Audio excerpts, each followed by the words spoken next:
Thank you. So my name is Stephen Moon, so I'm a specialist solutions architect with our data and analytics team.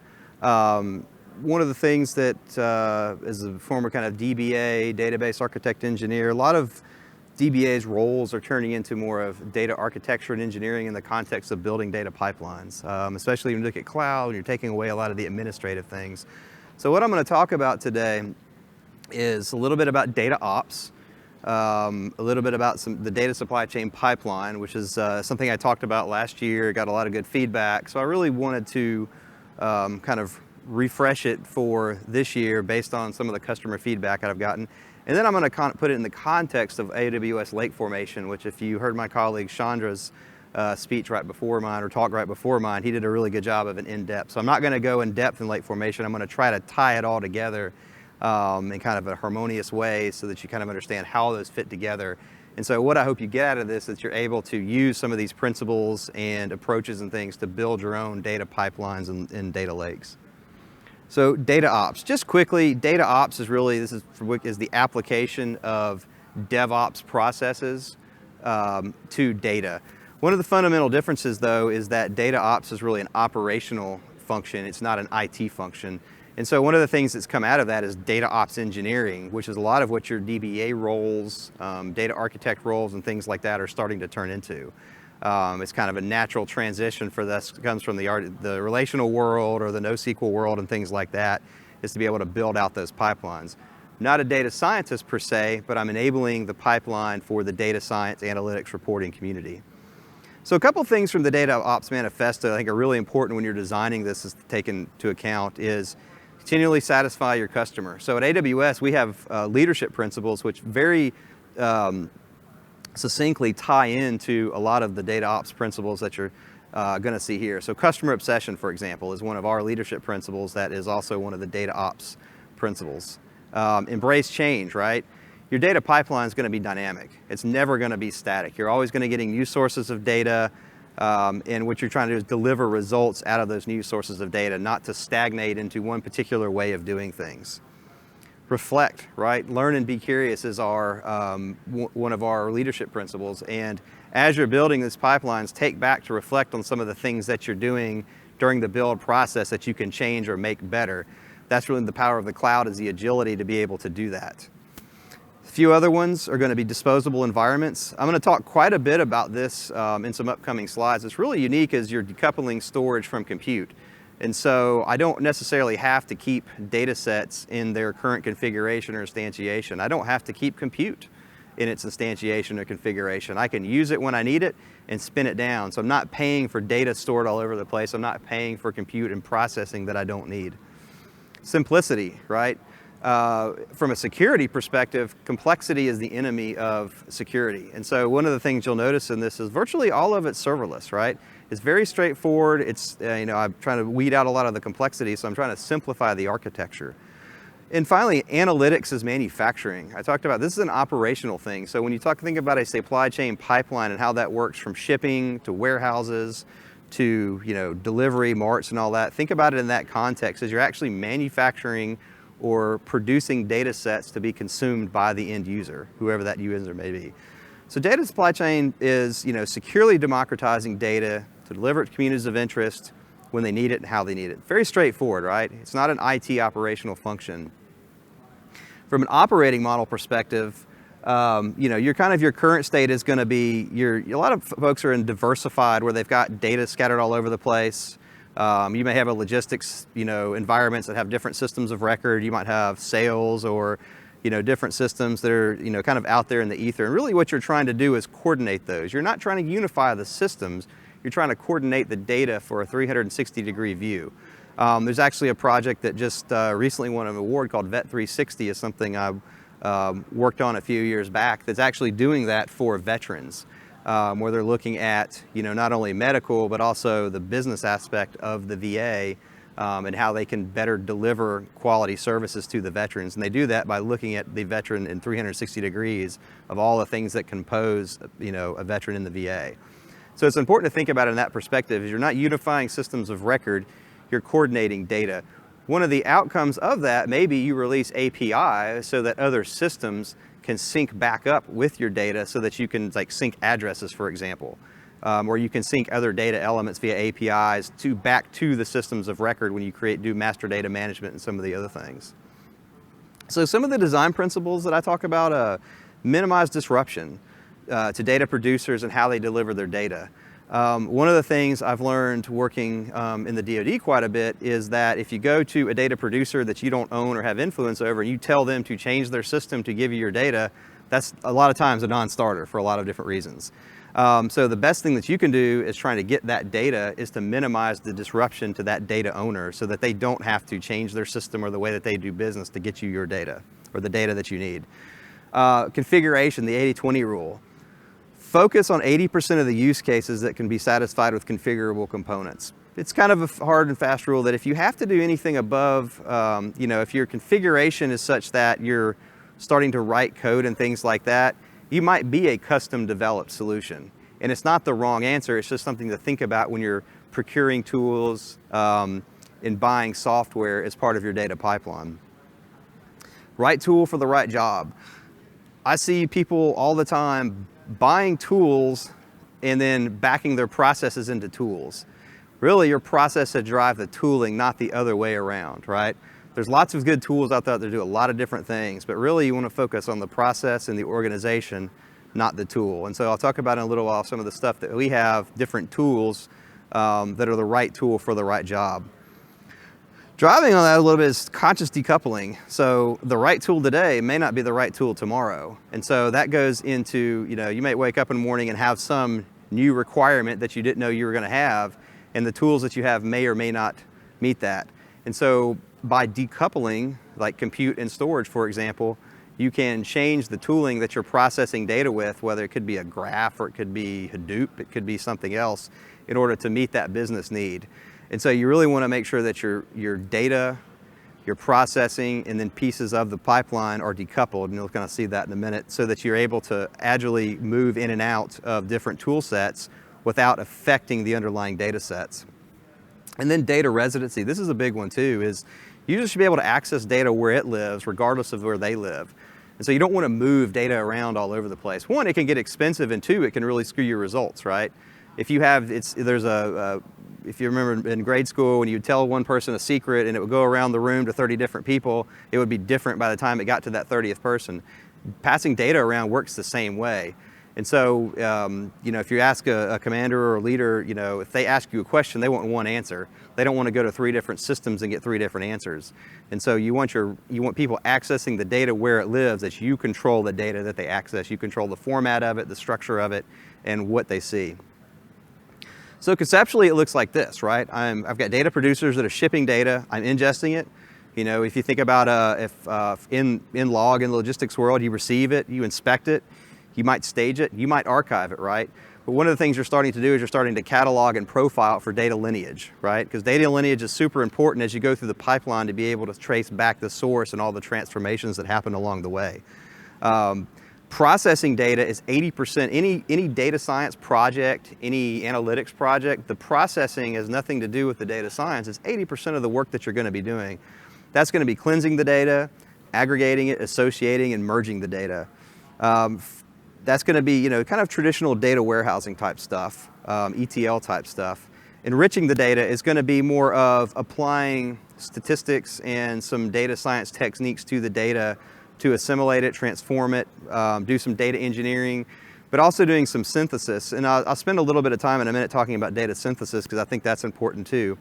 The end result is you're securely democratizing the data, cataloging the data, profiling the data so that end users can discover and explore the data. They're able to search it in the catalog, they're able to search it in the lake. They're also able to analyze and report on it at different layers. And so you've really got 2 different types of users out there, right? You've kind of got your business intelligence users who are going to do reporting. Some may be more sophisticated in SQL. There's different levels there. And then you've got your data science users, right? I'm probably a novice data science user, but you may all go on building deep, neural nets, deep learning models and things like that. And so you're able to democratize that data and produce that data in a way that each one of those is able to utilize. What you're really delivering, though, is information products, right, to information consumers, right? Summaries, dashboards, insights. Machine learning models are products that you're developing for your applications, right? That's something that you're delivering out of that.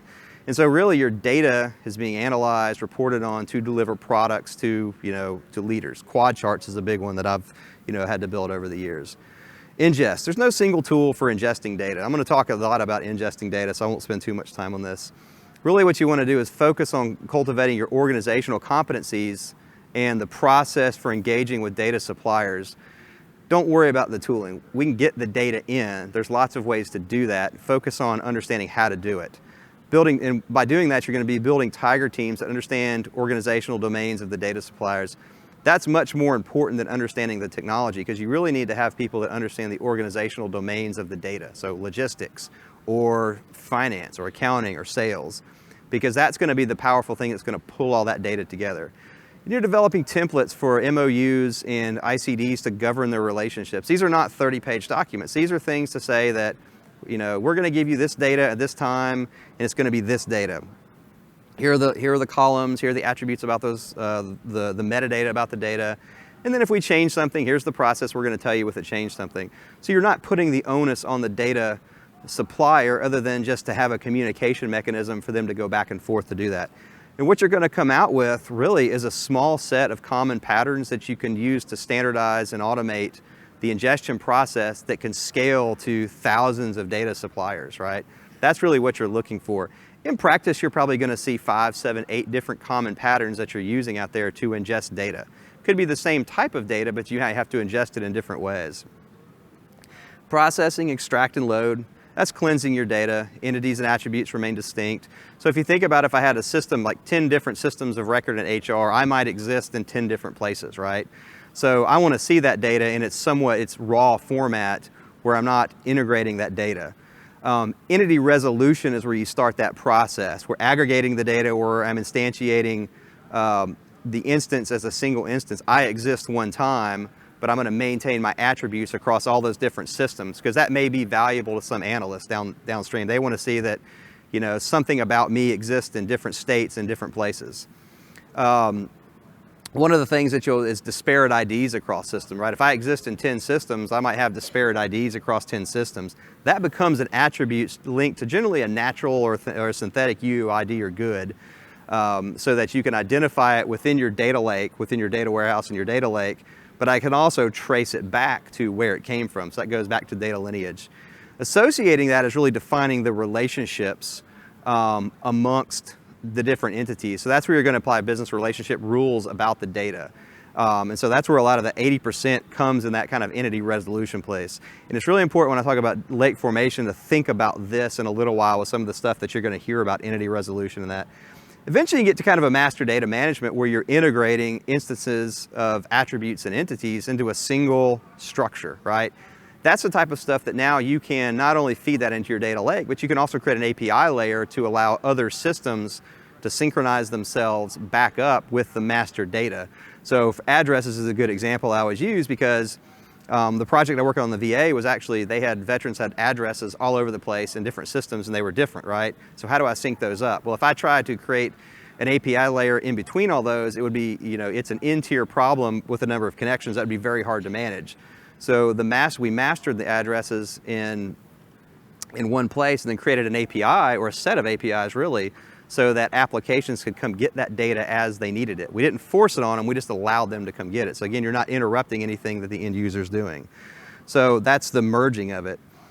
Enriching data is really where you get into some of the neat stuff, like assimilating data, which is organizing stuff to be consumed by, and I've got a good example of this here in a minute, consumed by communities of interest. So it's going to be structured as facts. So you think about like a star schema. You have a facts, things about transactions or whatever it is.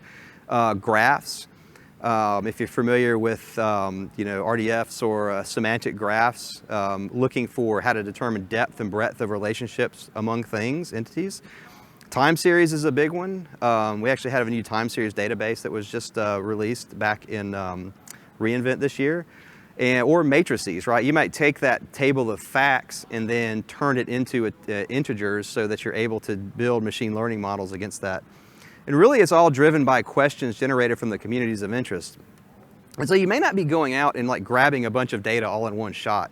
Really what you should be doing is going to the end users. What are the questions you're asking? where does that data live, and start pulling it forward. And so if you're familiar with CRISP-DM, it's kind of the project scope of that. Transforming the data, standardizing the data is a good example of transforming. Everything needs to be in centimeters. That's a standardization. Engineering has to do more of normalizing data. So if I've got ranges of data that can vary greatly between attributes, I might want to normalize that down so I can understand scope of the data, or how how changes in one data element affect changes in another. And then interpolating data and extrapolating data. So interpolating, adding data within a data set. Extrapolating is getting additional data points based on the data that's already there. Synthesis is really interesting to me, and it's something that I've been working on a lot, is really synthesizing data.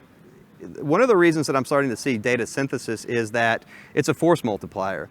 And so if you want to be able to community source problems out to let's say FFRDCs or UARCs, like research universities and things like that, but you can't give them data. Let's say you're a DoD entity and you can't actually give them the data, right? How do you do that to be able to community source the data so that you can multiply your force to build machine learning models so that you can use those models in your mission? And so you do that by synthesizing data. So obfuscating data is one part of that, but it's not the only part. And the reason is there's actually some pretty strong examples where obfuscated data has been sent out and people were able to run like attribution attacks against it based on other data, publicly available data. So obfuscating is the first part. The second is anonymization of the data, which is applying privacy models to the data that can skew the statistical results so you can't actually run some of those attributions attacks. There's a whole set of different privacy models that vary between 30% skew or 5% or whatever it is, depending on the sensitivity of your data and how much time you want to spend on redoing those models once you get them back in. But data synthesis is something that's pretty interesting that you can do, that part of which you would feed into your data lake, which we'll kind of see in a minute. Cataloging is super important because you want your users to be able to go search the data without having to go actually search the data. Like, what do I have, right? So you're gonna have glossaries, concept descriptions. Data models is hugely important. And don't think of data models in the relational term, think about them in conceptual and logical terms, like how do entities relate to each other? They can relate to each other and be represented as a graph. They could be represented as a third degree, a Boyce-Codd, like normalized model. Really what the model is to show how everything's related and the attributes of those things are there. Classifications of data, and then summary statistics is a big one because I actually use these a lot when I'm doing exercises for customers to size their workloads. So if I'm sizing a database workload, I'm looking at throughput, IOPS, CPU utilization, memory, but really I'm looking at average and skew, and I'm looking at quartiles to be able to size that, because what that helps me do is cost optimize it. And so if somebody can go in a catalog and look at summary statistics for data sets, they can get a good idea of the type of data set that's in there and where it may be valuable. So circles of concern, I talked about this a little bit last year, it really has to do with how you ingest data. So some systems you control, right? You can go and do things on that system to get that data. Some systems you influence, where you don't own the system, but you have influence over the owners of that system, so you've got a little more flexibility in how you may get that data. Most things fall into interest, right? I don't own the system, I have very little influence over the system, but I need the data. So how do you get that data, right? The thing is, why is that important? Because it determines how you're going to get that data in your system. You may have a database out there that you might have control over that you can hook an ETL product into. That's great, that works great. That same database could exist somewhere else where you have an interest in it, but there's no way they're going to let you hook an ETL tool into it, right? You don't own it, they don't trust it, for whatever reason, they're not going to let you do that. And so that really determines how you're going to ingest that data. So logically, you're essentially building a data port, right? A place for all the data to come into. You're building a data warehouse. Data lake does not replace a data warehouse. A data warehouse can feed as one of the feeders of a data lake. Data warehouses are still important, right? You think about holding all of your data in a structured way that's relational, and you can go, query it and do things against it. From a searching perspective and just housing your data, it's still an important part of it. It's also going to house some of your reference and your master data. And then data marts, think of that data marts conceptually, right? A data mart is not, it can physically be instantiated in a lot of different ways. All of it's feeding your catalog, and then all of it's feeding your lake. So one of the things you'll notice is nobody's actually accessing your data warehouse here. Everybody's actually accessing it through the lake.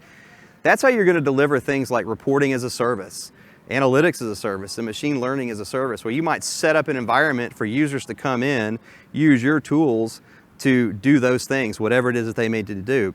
They may need to do reporting, okay? Here's the tool set to do it, here's the endpoint to do it. They may need to do, run some type of machine learning against it. Here's how they do that. The other thing that you want to be able to set up is bring your own tools. So you might have a whole user base that uses Tableau. I mean, that's pretty common out there. You might have MicroStrategy. I see those two are probably the most common, right? And so you want users to be able to use their own tooling, but access your data where it lives, not where they live. And that's what the data lake is doing. So in AWS terms, they might have their own VPC with their own tooling, and you give them permissions to access your lake with their tooling, assuming they have the right security context and all of that around it. And then the output is kind of the same thing, you're outputting information. So just a quick recap on some of the portfolios that we're going to talk about. So Lake Formation is a new service. It is a conglomeration of other services, so S3, Glue, and some other things. In our analytics portfolio, you can see, Redshift is SQL-based analytics. EMR is our Hadoop managed system service. Athena for interactive queries. Kinesis is going to be your streaming. There's a couple different solutions there. And then kind of in the database world, some of this is a lot going to be more for transactional stuff. So kind of what it focus on is Aurora, Postgres. Actually, I use quite a bit for some of the stuff I'm going to talk about. Neptune is pretty important too. But all of it is kind of the formational layer. The bottom layer is going to be Lake Formation, which includes Glue, S3, and a few other things. So just keep in mind, this is not all encompassing. There's other stuff to it, but this is kind of the major components of some of the things I'm going to talk about. So you probably saw this in the last, data lake. I think this is a great definition that one of my colleagues came up with. It's very simple, right? It's just a central repository for structured and unstructured data at scale. That's it. That's what it does. So the stuff that we're going to talk about is what built around it. Why do you do data lakes, right? You want to be able to store any type of data, structured, semi-structured, unstructured data in a single place that people can access it. It scales out to exabytes. We have customers today that are petabyte and exabyte scale. May not be in a single S3 bucket, but that their data lake is composed of multiple buckets, and that's completely fine. There's nothing wrong with that. Diverse set of analytics. Remember, right tool for the right job, decoupling. I don't really care what a customer comes to my, to do their analytics with. All I care about is they have the right security credentials and their tool can access the lake, right? Most of the tools out there can access S3 today. I mean, if you look at like Tableau's or MicroStrategy or any of those things, they can access S3, they can access either or via EMR, they can access through Redshift. So all of that's, a lot of the third-party ISVs out there are able to do that today. Like I said, I can work on the data without any movement. So as I talked about before, access it where it lives, not where your users live. And then low cost for storage and analytics, frugality, right? What I'm trying to do for customers is build the lowest, highest value, lowest cost, solution, cost optimized solution for their data supply chain pipeline, right? And so most of that cost, or a lot of that, you can wring out in the data layer by storing your data in S3. So a little bit about the physical architecture. This is kind of an example. So let's say I have a data center somewhere, right? And I have AWS out here. And I've got databases. I don't care. They could be Oracle, they could be SQL Server, or Postgres, or whatever they are. They could be anything. If I own that system, I might use Database Migration Service to load the data and then do all of the CDC into an operational data store that's in Amazon and Aurora, right? So an operational data store is just going to capture the data as it is into a central location, right? It's not doing anything today. It's not, you might do some very, very light cleaning in there, but generally it's just a place to stage and ingest all of your data to get it into AWS, right? If the neat thing about Database Migration Service, it's a CDC tool that functions on most of your RDBMSs out there. I might have data from databases that I can't hook into Database Migration Service for whatever reason. And so I might be spitting out CSV files, or I might be spitting out Parquet files. I don't really care. I might be collecting something else in a different way that I need to get into AWS. I might want to get that in real time though, so I might use Kinesis to stream that into a bucket, right? It may not be my data lake, it may just be a staging bucket, because I might want to do some inspecting on that before it in my lake. I might want to look at it to make sure, apply something to it to make sure that it's, in the right format or this or that. And so this is, I don't own the, Kinesis, I can do that without using database migration service. And I'm not putting the onus on my customer or on my data supplier to really do anything.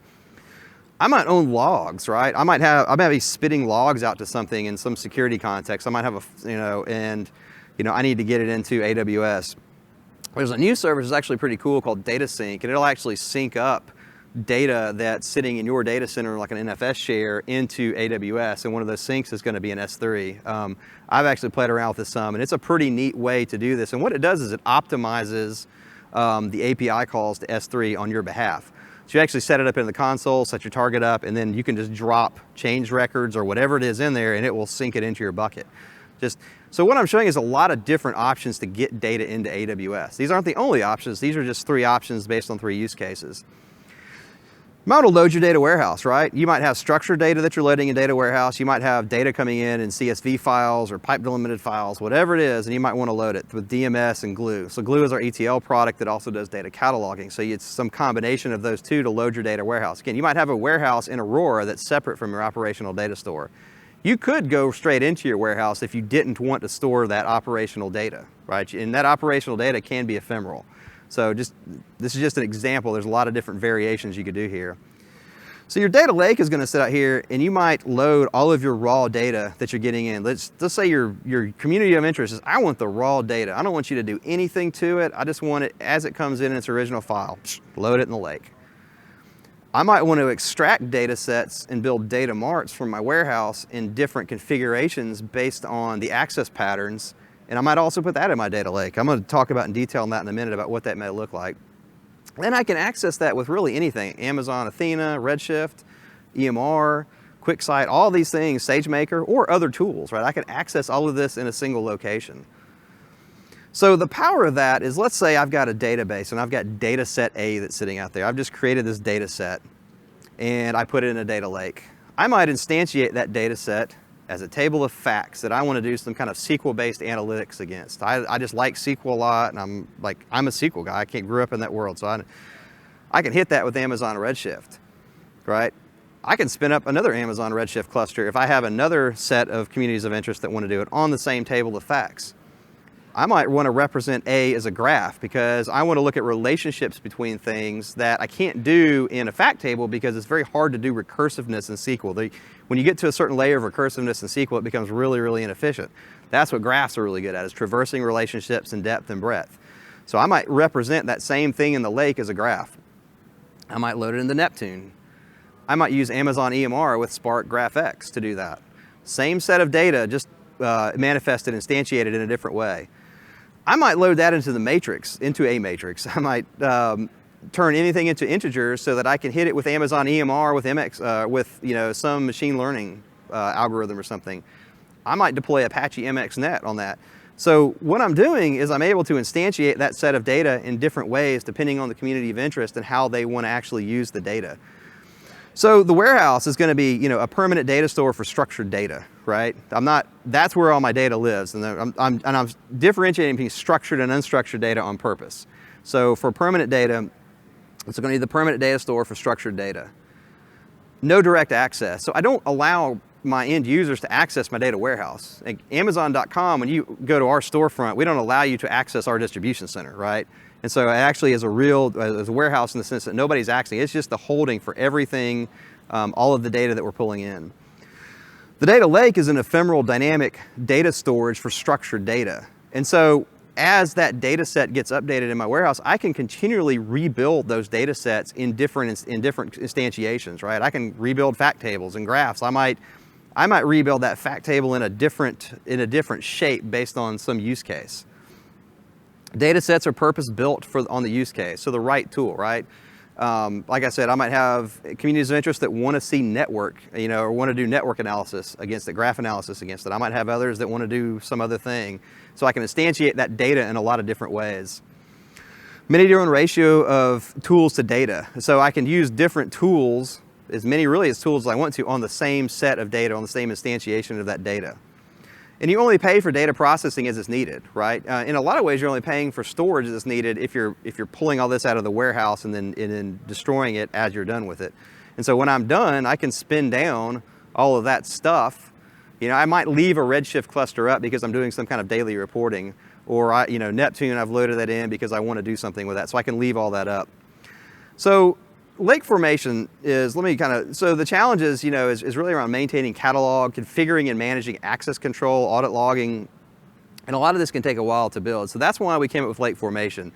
Lake Formation is a conglomeration of different services that we have built together to deliver some capabilities that aren't, it's an economies of scale thing, or economies of scope thing, I should say, where they're able to deliver services that individually you couldn't build out. And so really what typical steps of building a data lake: you're going to set up storage, the things I talked about in the pipeline, you're going to do cleansing your data, you're going to configure your security policies and things like that, which is really important.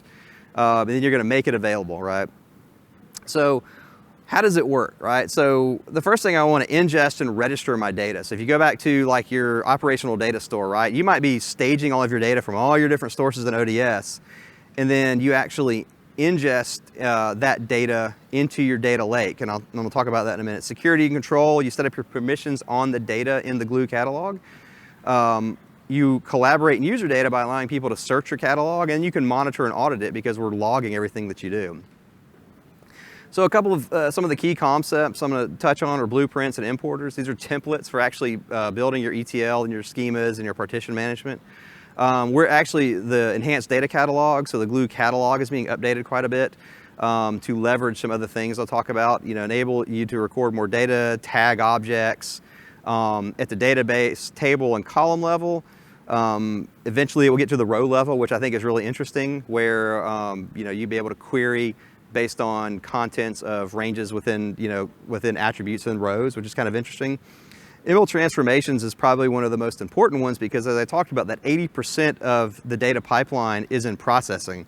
And so what ML transformations is taking some of our own internal algorithms and applying that to your, we use internally, applying that to your data set. So you heard Chandra talk about deduplication and fuzzy logic.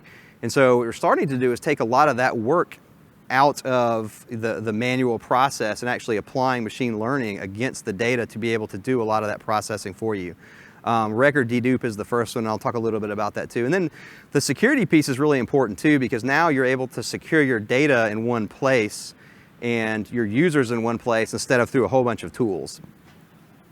So what you register, S3 forms the storage layer for your lake formation. I mean, everybody's pretty familiar with S3, or mostly familiar with S3. It's an object store, can store anything. Literally can store anything. You register your buckets that contain your data. So you can use existing buckets, or you can ask Lake Formation to create buckets for you.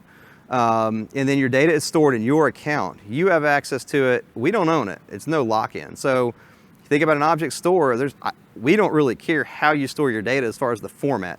We want you to optimize it, obviously, but that's completely up to the customer, so there's no lock-in. You can take your data in and out anytime you want to. So easily load your data into the lake. So what we're developing is blueprints to be able to automate some of that process. So some of the blueprints we have today are for Aurora, for RDS. We've got some for Kinesis and CloudTrail. And what it is, allows you to load your data in one shot and then incrementally load data as changes in the data occur. And the blueprints allow you to do that, point to the source, tell us the location to load your data lake, and then specify how often you want to load it. What the blueprint does is it discovers the source tables and schemas. If you're familiar with Glue, it actually creates the source table in Glue as an object, meta object, automatically convert to the target data format. Glue can do a lot of conversions downstream, so you can actually produce like Parquet files and things like that. So depending on your use case, you can use Glue to create different file formats. Automatically partition the data, keep track of what you've processed, and you can customize all that as well. So that's kind of the interesting thing about it too. So more and more blueprints will become available as time goes on. So what does that look like? How does that kind of work? The blueprints are built on a workflow, built on the catalog, which is your Glue catalog is going to be connections, databases, tables that are going to be instantiated with Glue jobs, and then the crawlers that are actually going to look on your data in the lake and then start building those things.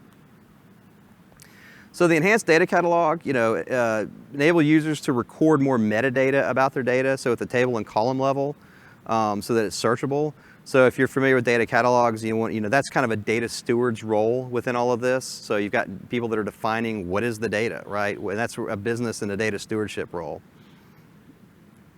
Search and collaborate across multiple users. So your data owners, data stewards can add properties to tables and columns. You can also add sensitivity levels, which is kind of interesting as part of the column definitions, part of the column properties. And so if you have columns that may be sensitive within a table, so like social security numbers, for example, is kind of an easy one, right? That's a personally identifiable information. You might have health records or something like that.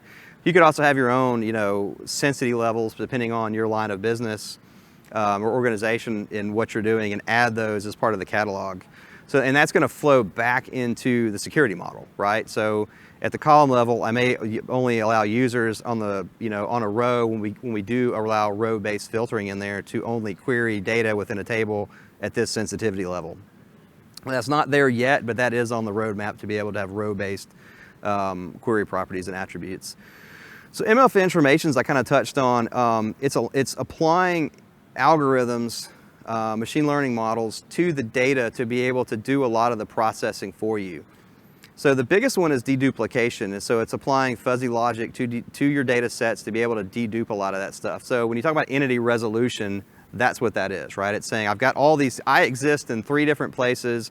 It may be Stephen with a PH, it might be Stephen with a V, it might be Stephen with an A, it might be, Esteban, I don't know.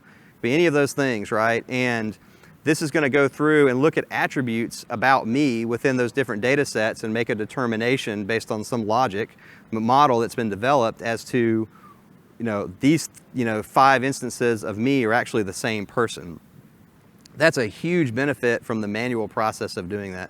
There's some other tools out there and stuff that do that today, but being able to do that as part of your flow and part of your pipeline, and actually not having to manage it as manage servers and things like that is hugely beneficial to customers, because it takes a lot of the work that's a manual process today. So just another comment on that, I'm pretty excited about the ML transformations, because that's been the long pole for a lot of customers in implementing good data processing. Then the enhanced governance layer is really important. So there's actually a separate security model for the data in Lake Formation that's separate from IAM. And so you assign IAM principles. We'll talk about to users and roles to Lake Formation, but you're going to manage the access to that within Lake Formation itself. And so you can control data access with grant and revoke permissions. You can specify permissions on tables in columns rather than on buckets. So I talked about that at the table level, column level, soon to be row level. You can easily view granted policies to users, and all of it's auditable. So everything we do is audited, right, within AWS. The APIs, everything's very easy to audit. So when your security guy or IA person comes, you can, here is everything.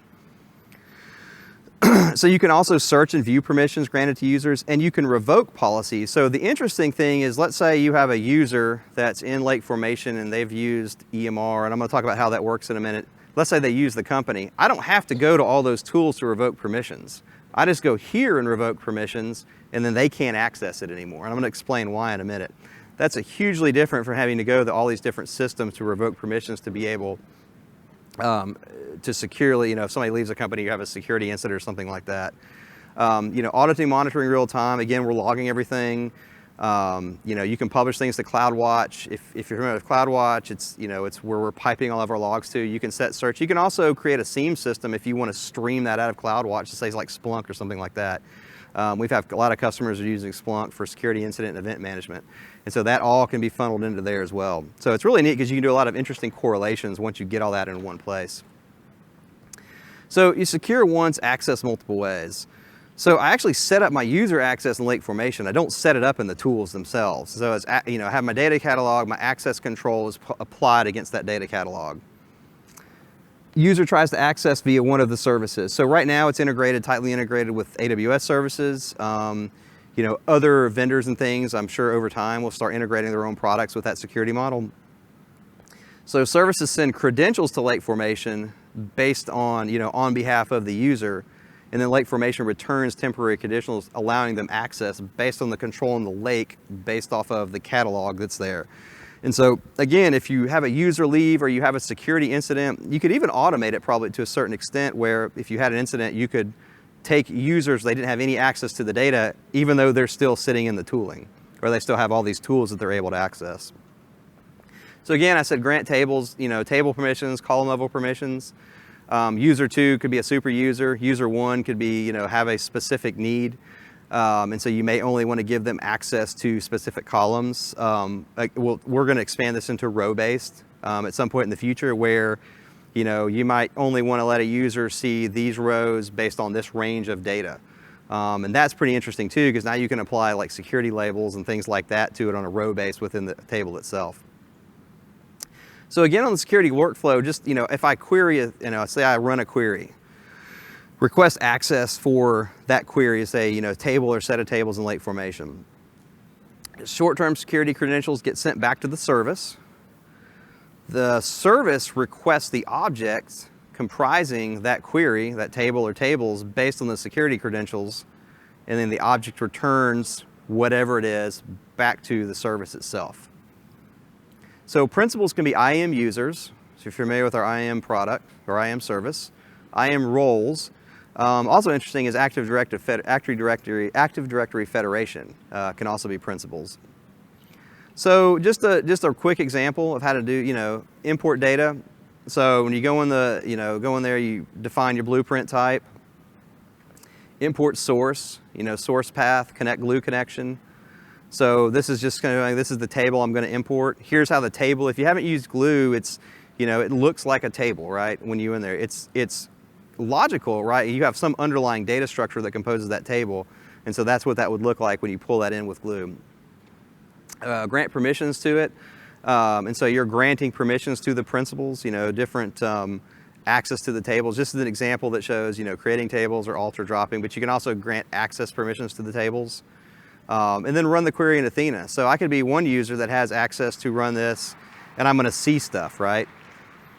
I might have another user that comes in because they still have access to Athena, but they don't have access to the data, so they can't see anything. And so that kind of it talks about the security model, where I'm securing the data with users, I'm not securing the services themselves. And that's really important. So a couple things about the pricing. So there's no additional charges for Lake Formation. You just pay for the underlying service. So you pay for S3, you pay for glue, you pay for those things, but there's no additional charge for Lake Formation. A couple of FAQs. So Q2 19. So is when we're planning on GA. Data lineage is on the roadmap. So I bring that up because that's one that I actually am pretty stoked about as well, because data lineage, being able to trace data back to the source, is really important. And will glue extend existing certifications? Yes, is a short answer to the question, because Lake Formation in and of itself is not a new service. It's built off of services that already are FedRAMP approved or DoD SRG impact level approved. So with that, I appreciate everybody coming. I will be in the back outside if anybody has any questions. Thank you.